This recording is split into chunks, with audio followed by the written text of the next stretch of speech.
So yan mga kagulay, isang magandang umaga po at welcome back nga pala ulit dito sa aking channel.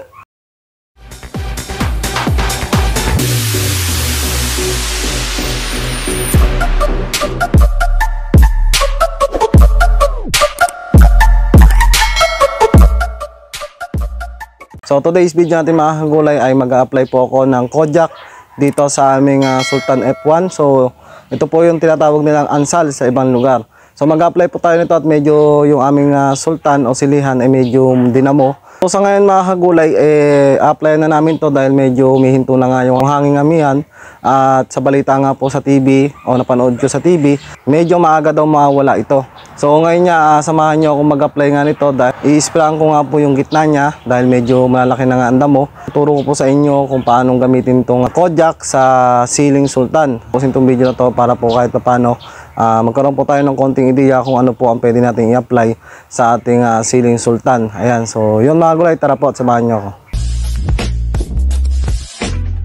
So yan mga kagulay, ito nga po pala yung Kojak 150 SL at ito nga po ay glufosinate. So ito pong herbicide na to ay isa po siyang contact herbicide. At syempre haluan natin ito ng urea para dagdag sunog na din sa ating mga damo. So lalagyan ko siya ng isang lata na sardinas. At dito sa pagtitimpla nito mga kagulay, titimpla po tayo dito ng 120 ml kasi yung damo na isprayan ko ay medyo magugulang na kaya ganun kadami ang aking timpla. Ang Kojak nga po pala mga kagulay ay nagkakalaga ng 860 pesos at available po siya sa Shopee or Lazada.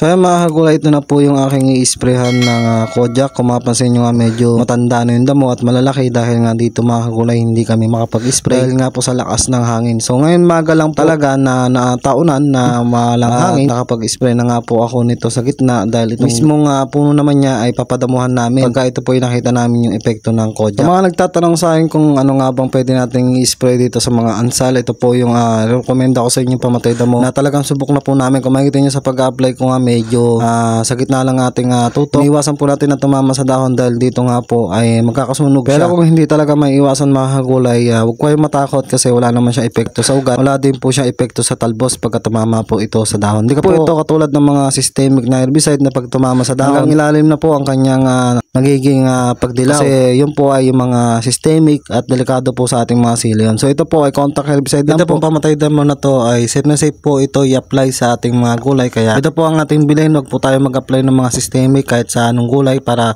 hindi po masira. So ito lang po mga contact herbicide lang po ang ating gamitin para po lahat ng damo sa gitna matanggal at malinis.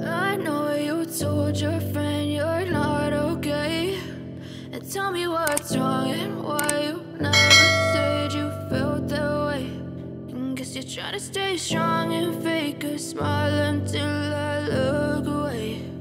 But I've known you too long, it hurts to watch your blue eyes fade to gray as you fade away, as you fade away.